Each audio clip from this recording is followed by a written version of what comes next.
Marcelo Bassano, escritor, poeta, y me gustaría hablar un poco de la experiencia de escritura. Marcelo, ¿qué cosas te movilizan?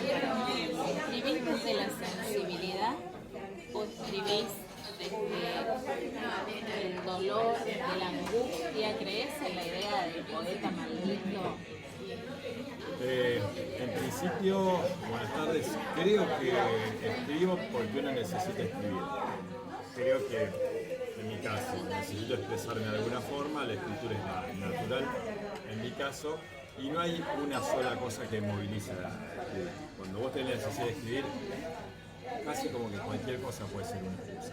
No es que necesito estar atormentado para entonces escribir aquella sinfonía inconclusa, mi mejor canción, no. Uno escribe, el disparador muchas veces puede ser, el inicial puede ser un dolor, puede ser otra cosa, pero en general es las ganas de expresar algo. Entonces, ¿qué me pasa a mí? Leo un libro, leo una frase, veo una película, algo, y por ahí una palabra que me despierta algo, que en sí por ahí no es tan significativa, que está resonando en mí, y eso me hace escribir. ¿Por qué? Porque esa palabra es muy mágica, porque por ahí esa palabra lo que es, en alguna forma estoy como esperándola sin saberlo, y eso hace que yo me vuelva a escribir. Eso creo que es lo que uno decide como disparadores iniciales. Aquel que escribe seguido, que escribe con pulsación, que escribe todos los días, sabe que no siempre necesitas un disparador. Cuando se está haciendo una novela, un cuento más largo, o tenés que trabajar una poesía, necesitas sentarte con una idea que ya iniciaste, con algo ya escrito, y trabajar sobre eso, y seguir escribiendo sobre eso. Y para eso no es que necesitas una iluminación, no.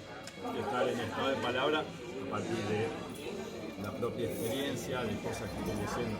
Siempre uno está leyendo alguna otra cosa al mismo tiempo, y a partir de ahí sigue desarrollando su narrativa o su poesía. Es indispensable para quien escribe leer. Sí. ¿Y cuáles son tus modelos, si es que tenés alguno? Fui cambiando bastante modelos. Cuando era chico, haber leído El túnel me parecía que lo más increíble que alguien podía haber escrito. Sigo respetándolo en muchísimos sentidos a Sabato, pero no es el autor que tengo como referencia. Hay varios autores que sí me siguen gustando a través del tiempo. Juan Carlos Sonetti, el uruguayo, Marcelo Cohen, argentino, Andrés Riera, argentino. Milán Kundera me parece un buen novelista, me gusta Clarice Lispector, creo que tiene una linda prosa, por nombrarte algunos autores. Y haces algo muy difícil en poesía, que es el soneto, porque es una estructura bastante ajena al español, es un trabajo muy fino sobre la palabra. Sí. ¿Qué sentís cuando te pones a trabajar sobre una idea y hay una palabra que querés usar porque te despierta la emoción, porque te gusta la sonoridad, porque las imágenes que evocas te sirven y no la podés poner? Mira, el trabajo de soneto, ahora hace un tiempo que no escribo sonetos, pero sí me pasó no hace mucho tener que estar escribiendo con una rima determinada estructura, y se parece bastante a trabajar un soneto. En lo que el ejercicio es que vos tenés que tener la música incorporada de alguna forma. El que escribe soneto lo sabe, como es natural caer en las 11 sílabas. Eso siempre es así. Entonces, de alguna forma lo vas a ir acomodando. Sí hay un trabajo como de pulido bastante importante cuando tal palabra no te entra, o vos querés que el verso cierre de tal forma y le encontrás la vuelta. Hay veces cuando un soneto está redondo, está terminado bien, no sabés qué hicieron, pero entró y todo lo que está dicho de una forma con gracia, con encanto, con elegancia, está ahí. Se le buscó la forma. Y con respecto a los argumentos, ¿sí? Hablemos, por ejemplo, de tu novela, que la tenemos acá, la última, y después nos vas a contar a dónde la podemos buscar para leerla. ¿Cómo construís el verosímil? ¿A partir de una persona, a partir de una situación? En el caso de esta novela, y después todo lo extensivo a otra novela y otros cuentos, en el caso de esta novela yo conocía parte de la anécdota principal que hizo como disparador. Hay una situación que sé que pasó. Yo, a partir de ahí creo, o sea, yo dibujo esa situación, porque yo no sé exactamente cómo levantó la ceja el autor, el protagonista cuando vio tal cosa, pero lo puedo ficcionar. Eso y las demás acciones que estén alrededor de determinadas acciones, si están puestas de un lugar de verdad, y ahora voy a ampliar esto, hay verosimilitudes. En la ficción lo que todos sabemos que tiene que hacer, salvo que te bases en un realismo mágico o otro tipo de ficciones fantásticas, la novela tiene que ser verosímil. Es casi una excusa el hecho real para que vos sigas construyendo tu ficción.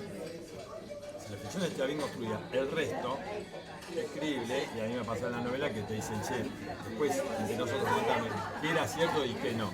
Si hiciste eso es porque entonces hay una continuidad, esa continuidad es justamente lo que da que los hechos sean coherentes con el primer hecho que disparó todo o con el perfil del personaje con el que arrancaba todo.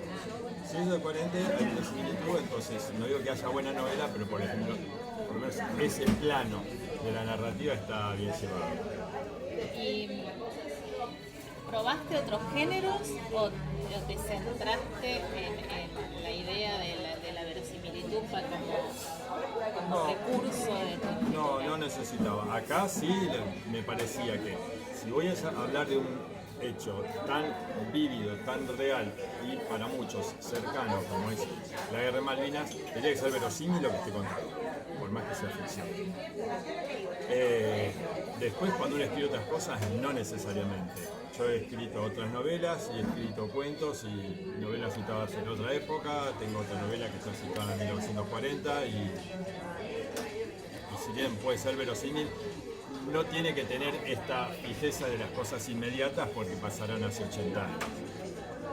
Entonces es distinto. Lo mismo que en cuentos o cuentos que pueden tener algún giro un poquito fantástico o algo así. Entonces, la verosimilitud, bueno, se parte de la naturaleza con la que estás dando el paisaje de tu cuento o de tu escena.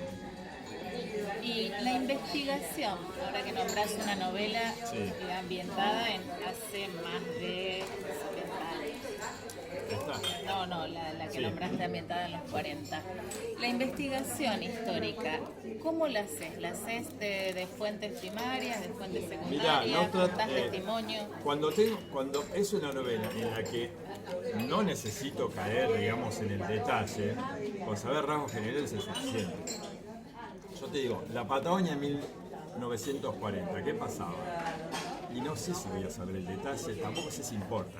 Sé que había colonos galeses, sé que había terratenientes ingleses, sé que había una disparidad muy grande entre clases, sé que había gente con mucho más poder que otra y eso era muy fácilmente manejable, pero es que eso incluso es manejable hoy en lugares alejados de ciudades grandes. Entonces era fácil que ocurriera en ese momento. Entonces no tenés que ir al detalle, entonces con leer un par de cosas sueltas ya estás en clima. Y ya sigue siendo creíble lo que recreas de algún momento. Entonces, en definitiva, a las personas nos pasa siempre lo mismo. Son las mismas situaciones de vida, los mismos desafíos puestos en un contexto histórico. En algunos sentidos sí. ¿Por qué sigue teniendo sentido escrituras del siglo XIV, XV? ¿Por qué siguen teniendo sentido mitos griegos con más de 2000 años? Porque son comportamientos que el hombre de alguna forma tiene de manera atávica. Y en narrativa particularmente, el periplo heroico es una estructura necesaria. ¿Trabajás con la linealidad del tiempo o jugás con el tiempo? En esta novela es exactamente lo opuesto.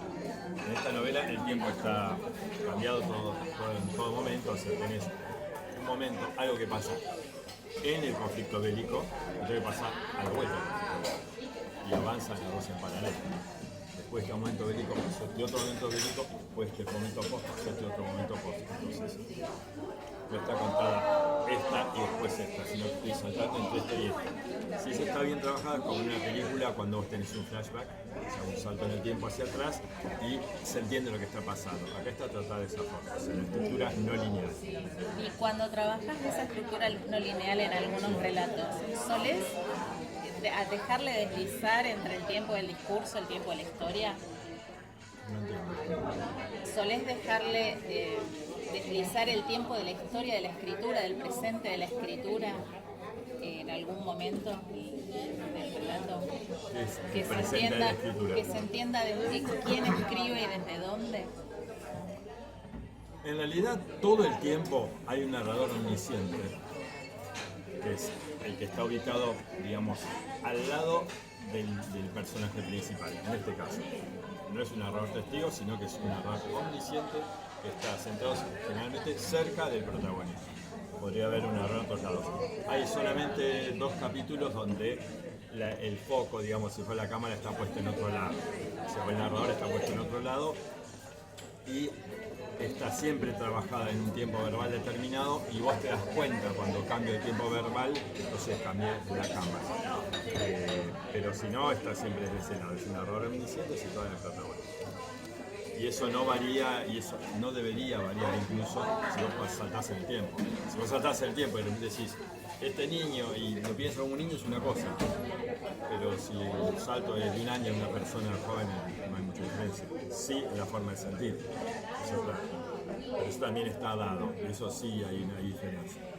Y cuando construís personajes, ¿qué es lo primero que le pensás? Nunca me puse a pensar qué es lo primero que le pienso. Sí sé lo que me generan y eso va a hacer que inevitablemente uno ponga el foco ahí cuando tiene que hacerlo hablar o cuando tenés que hacerle un rasgo en sus movimientos o cuando mira de determinada forma o cuando dice tal cosa. O sea, va a haber algo eso que vos lo tenés que dar y no lo vas diciendo, era un hombre jorobado que se vestía de gris. Que caminaba con paso como si fuera un vagabundo y miraba detenidamente cosas que no se entendían. O sea, hay forma, vos podés dar lo que te genera eso. Uno lo que trata de la narrativa es dar lo que le puede generar ese personaje. Si eso está bien dado, está bien contado el personaje, la narrativa es buena. ¿Cómo se lucha en estos tiempos en contra del lector perezoso? Honestamente no lo sé, personalmente no me importa. Si sos perezoso, seguí mirando reels, llenate la cabeza y los oídos de reels de siempre la misma música, siempre los mismos locutores mexicanos y todo hecho seriadamente. Cuando uno escribe, más en mi caso que vengo de la poesía, con lo cual soy bastante cuidadoso con el lenguaje, con mi prosa, tenés que prestarle atención a la palabra. Si no le prestás atención, o sos muy bueno y lo pasás por arriba y entendiste todo, o lo pasás por arriba y te lo perdiste, con lo cual no es negocio leerme.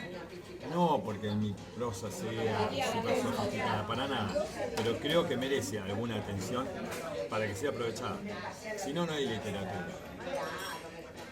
¿Cuál fue tu primera experiencia literaria? ¿Qué fue lo primero que te acordás que leíste o que te leyeron?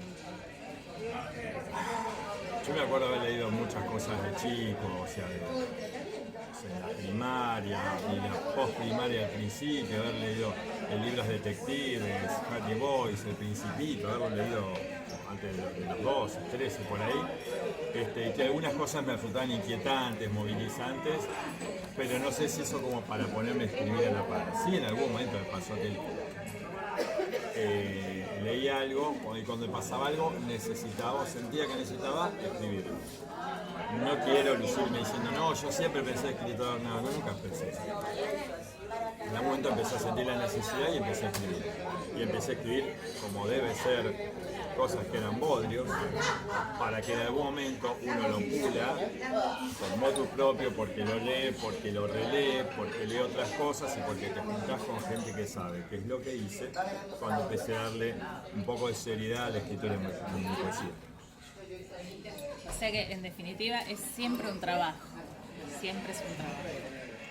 el escritor que diga que no trabaja, no sé, es una máquina. Lo felicito. No creo que sea lo que le pasa a la mayoría. Marcelo, yo tenía ganas de que vos leyeras algo, pero como estamos en un clima en que hay mucho ruido y esto se merece ser degustado en el silencio, después eso me lo vas a mandar grabadito, porque al ¿A vos te gusta poema, uno de los sonetos de acá, el que cierra el libro? el que No escribo cierra, más. el que cierra el libro. Sí. ¿Sí?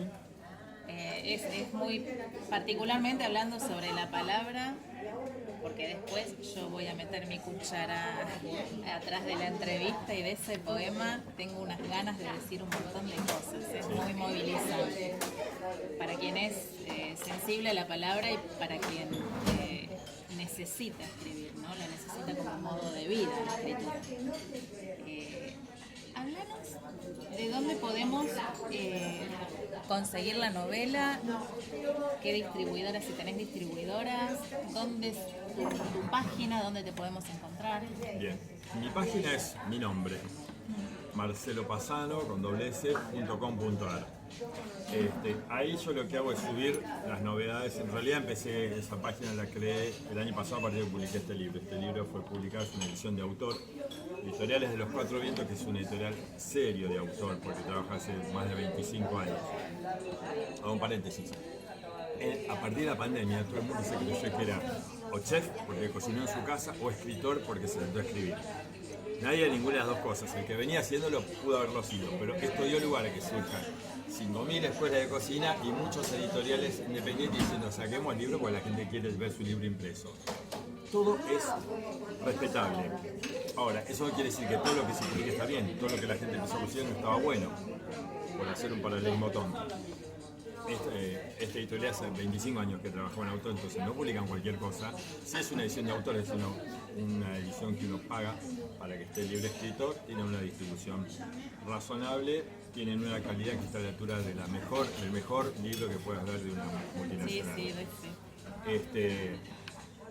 En el libro, en la página mía hay un botón para la compra online que se hace a través de la editorial, que va directamente a Gárgola Ediciones, que es la página de ellos. Si no, creo que hay algunas librerías del centro que lo tienen en Mercado Libre, que lo puedes buscar, pero entrando en mi página no más. Yo personalmente también lo distribuí en un par de... Yo no vivo en Buenos Aires, así que digo en San Rafael de Mendoza, ahí hay una librería que tiene ejemplares míos, y en Mendoza, que también tengo gente conocido y es el primer lugar donde hice la presentación de este libro en la Universidad Nacional de Cuyo, en la Facultad de Filosofía y Letras, la librería más antigua de la ciudad de Mendoza lo tiene, porque era una conocida de la profesora con la que me presenté en el libro. Así que estoy contento de que esté en un par de lugares libres. Yo iba a cerrar la entrevista acá, pero ya me disparaste otra pregunta. ¿Quién fue, qué docente o qué persona allegada al terreno literario o quién de la familia te recibió tus primeros escritos y te alentó a seguir?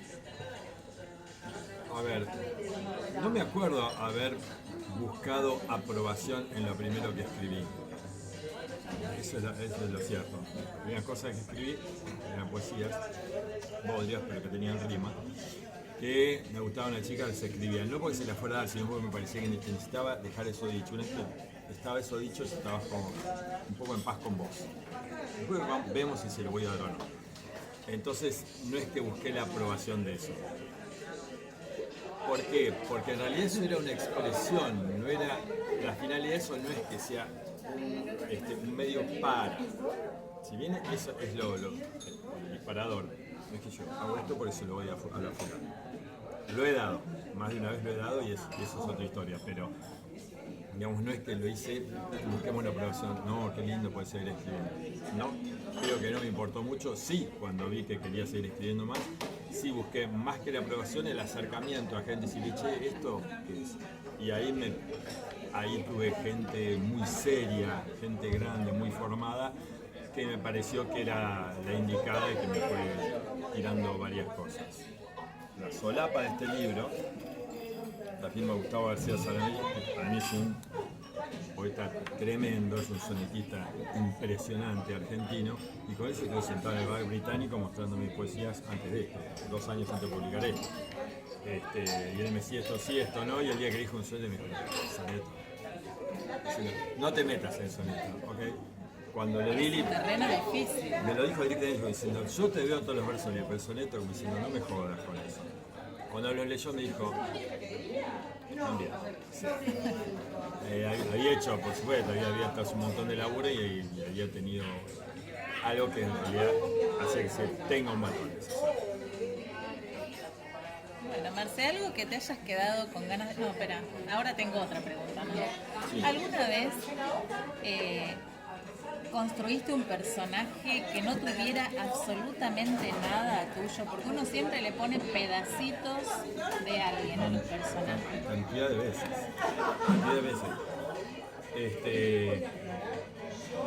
Yo en el año 2020 empecé a escribir varios cuentos, de hecho es un volumen de cuentos de hechos que disparan cuentos, de yo cuando era chico, 7, 8 años. Ahí trato de ir a la memoria emotiva, acordarme la situación y lo pienso donde lo hubiera pensado, donde lo pensaba yo. Entonces ahí metía cosas mías. Pero rodeando eso, no siempre de personajes familiares, yo sabía gente que no tenía nada que ver, la construía de la nada o con modelos. Yo creo que todos tenemos modelos de gente que te cruzaba. Igual de que vos venís seguido a este bar y ves 20 veces un mozo muy narigón que camina de determinada forma. Bueno, dentro de 10 años escribís algo y usás a ese mozo que caminaba de determinada forma. Bueno, lo mismo te pasa cuando te sentás a escribir, usás personajes de seres que te cruzaste hace muchísimo tiempo, alguna vez, pero que alguna marquita dejaron por la cual abrevas ahí. Bueno, Clarice Lispector hace eso muchas veces, recupera personajes que seguramente en algún momento incluso los pone como eje del relato, personajes es que a mí me pasa... con los que no se interactúa. Sí, a mí me pasó mucho cuando hice esos libros, cuentos de ese libro, y un título que me encanta. ¿Cómo se llama? Dale. Todas las verdades del mundo. Todas las verdades. Para un libro de ficción. No, es que es todas las verdades del mundo. ¿Por qué? Porque cada hecho, cada cuento de lo que te pasa a esa edad, empieza con el protagonista de una forma, y cuando termina el cuento, hubo un descubrimiento, una revelación, hubo algo que se cayó, o sea, hubo alguna cosa que descubriste. Periplo.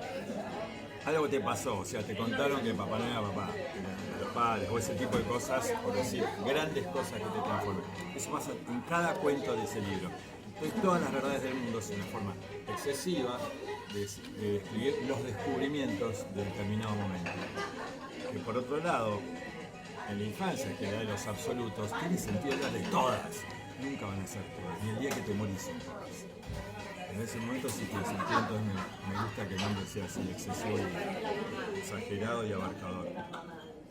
¿Y vas por la vida observando para poder capitalizar acciones, gestos, personajes? No conscientemente, pero sí de manera inconsciente. Yo en el verano trabajo como guía de actividades de montaña.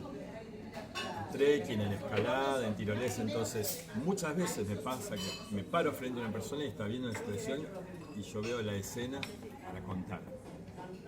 Entonces no me puse a observar a ver, me sirve, no. De repente hubo algo en un rasgo, en una acción que digo, esto me sirve. Y en algún lugar me lo quedo y después lo capitalizo. De hecho, he hecho un par de cuentos de cosas este verano. Pero eso es así, no voy observando por la vida, me paro así como un griego a mirar a la distancia y escanear a la gente, no.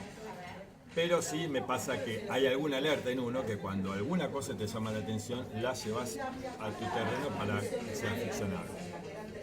¿Y mirás después esos relatos que construís en base a personajes que incorporás con catalejo o te metés en la piel y te divertís?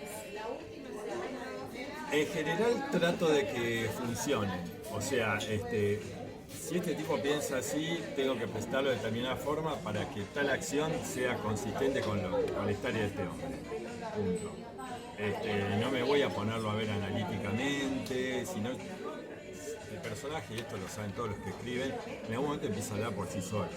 Entonces, si la construcción tiene la suficiente solidez, el personaje casi como que actúa solo. Entonces, si vos decís, no, ahora tiene que hacer esto, y el personaje no lo puede decir, no lo va a poder decir. O si vos estás, o ese personaje está en un diálogo con alguien, te diría que el diálogo es como que, no te digo se arma solo, pero sale con bastante facilidad cuando atrás está sólido el núcleo de lo que es los caracteres de este hombre. La chica, o sea, el personaje ese. ¿Tenés algún rito para antes o para después de escribir? No, soy muy desordenado para escribir. Sí, me gusta generalmente el lugar donde estoy escribiendo, es un lugar tranquilo, suele no haber sonido, no hay música. El lugar donde vivo yo ni siquiera está cerca del centro de San Rafael, con lo cual alrededor de casa hay mucho espacio, campo, entonces están los perros por ahí, pero no hay... hay gente que sé que le gusta escribir en un bar como esto, ruidoso, los autos, y se siente ahí. Bueno, a mí yo prefiero el silencio. En casa es el lugar para eso, el San Rafael es un lugar bárbaro para eso. Y suelo buscar un lugar así silencioso. No tengo un rito específico, no lo hago a la mañana, no lo hago a la noche. A veces me levanto temprano, a veces por los perros me levanto temprano y por ahí son las 7 y ya prendo la compu y escribo. Y hay veces que después de comer a la noche, pum, agarro y empiezo a escribir, arranco a escribir a las 11:30, no sé. No soy muy ordenado. Escritura manual, ¿no? En una época escribí escritura manual. Cuando empezaba con poesía, sí. Por aparte, a mí me pasaba en esa época que necesitaba escribir en cualquier momento y por ahí escribía muchas cosas acostado. Y acostado con papel y lápiz, porque tampoco la virómetro funciona cuando está para arriba. Así que en esa época sí. Y sí te pasa que a veces es incómodo cuando estás con una idea dando vueltas, estás en el medio de una acción que cuesta interrumpirla y se te ocurre algo, querés guardarlo porque sabés que después se te va a escapar. Me ha pasado venir manejando en moto por la Panamericana y tenerme que ir a un costado y escribir una idea. Sí.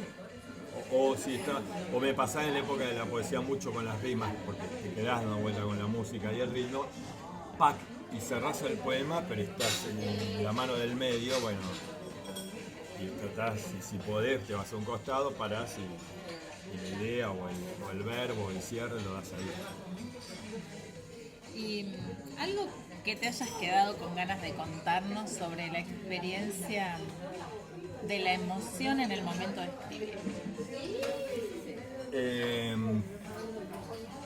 A mí escribiendo me pasan varias emociones distintas. Hay veces que tenés una emoción casi como de la poética, me pasa cuando escribís una línea o dos en los que decís, este está muy lindo contado, esta línea está muy bien, que es eso, te encanta. O otra emoción es cuando de repente tenías una idea y decías, bueno, hoy tengo que hacer una persona que arranca acá y termina acá. Hacer las 2 páginas y eso lo hiciste y decís, che, mirá, bueno, porque queremos que se yo, pero ese laburo, si lo hiciste con cierta fluidez, me pasó hace no mucho, porque estoy tirando una línea para hacer una novela policial. Entonces yo decía, bueno, necesito una persona que le pase esto para que llegue a esto. Y lo podía hacer. Ahora necesito una esta y esto. Lo puedo hacer. Cuando sentís que tenés como las herramientas para que esa escritura te funcione, después veríamos si está bien o no, pero vos querías llegar acá, terminar acá, y eso lo hiciste, también hay una cosa de decir, una sensación muy linda. Todas las sensaciones se parecen a haber hecho algo que sentís que necesitas que esté ahí. Sea un verso, sea una palabra, sea un párrafo. Necesitaba que esto esté acá. Buenísimo. Se da mucha alegría. A mí me pasa cuando me siento con el instrumento, a veces que estoy dándole a un compás que no me sale, y cuando me sale salgo corriendo y me río sola, ¿no? Entonces por eso te preguntaba cómo manejas la emoción. Sí, no, y te pasa también cuando tenés la idea, a mí me pasaba cuando tengo la idea de algo, no sé cómo resolver esto, y cuando se me ocurre, uy, esto está bárbaro. Después me falta escribirlo por ahí, pero ya sé a dónde quiero terminar. Después hay que escribir, después habrá que corregir y todo lo demás, pero ya sé dónde quiero terminar y eso en el momento te da mucha alegría. Después sí tenés que refrendarlo viendo si eso... Una está muy emocionada, entonces todo a veces te parece encantador, tenés que desenamorarte y después verlo fríamente y decir, ah, sí, está bien, o funciona, o pues bueno, a veces decís, bueno, no sé si es la mejor solución, eso también te pasa. Y con todo eso que por el momento no vas a usar porque no te sirve a los fines de el arco de personaje o de lo que querés construir. ¿Lo guardás, lo descartás, lo volvés a usar, de vez en cuando lo lees? Yo guardo muchas cosas que creo que voy a usar y muchas veces no las uso. O sea, me pasa cuando estoy escribiendo, a veces no estoy escribiendo una sola cosa, o sea, estoy escribiendo partes de esta novela policial que te decía y a la vez se me ocurre una idea para hacer un cuento y voy escribiendo un poco en paralelo una cosa y otra. Pero en el medio estoy leyendo algo que me despierta otras imágenes. No vienen al caso acá o acá y las dejo volcadas en textos que a veces creo que voy a revisar, pero la mayoría de veces no reviso tanto. A veces las reviso y hay ideas buenas o metáforas buenas que sí a veces aplico. Porque mucho, o sea, cuando está muy bueno eso, en algún momento te salta ese chiste para meterlo en algún lado, entonces tratás de no forzar, porque todo lo forzado se nota, pero te puede salir para otro texto. Sí, eso no. ¿Y te gusta más trabajar desde imágenes o trabajar desde ideas? No lo considero como dos cosas distintas. Cuando yo tengo una idea, tengo la idea con la imagen. Yo además de haber hecho talleres de narrativa, también hice 5 años de teatro. También estuve en la Escuela de Dramaturgia con Ricardo Alac. También he hecho un curso de guión en Aptra, entonces digamos, miro las cosas de más de un lado. Entonces me parece que está todo como bastante entremezclado y felizmente entremezclado para mí. No siempre es una idea, no siempre es una imagen, incluso es una palabra. Cuando tenés como cierta sensibilidad a la palabra, y la palabra que es imagen, no es idea. Y también es disparador. Es todo. Por eso. Es muchas cosas, es Sí. emociones, situaciones, Sí. la evocación. Bueno, Marce, te agradezco mucho tu tiempo. Gracias.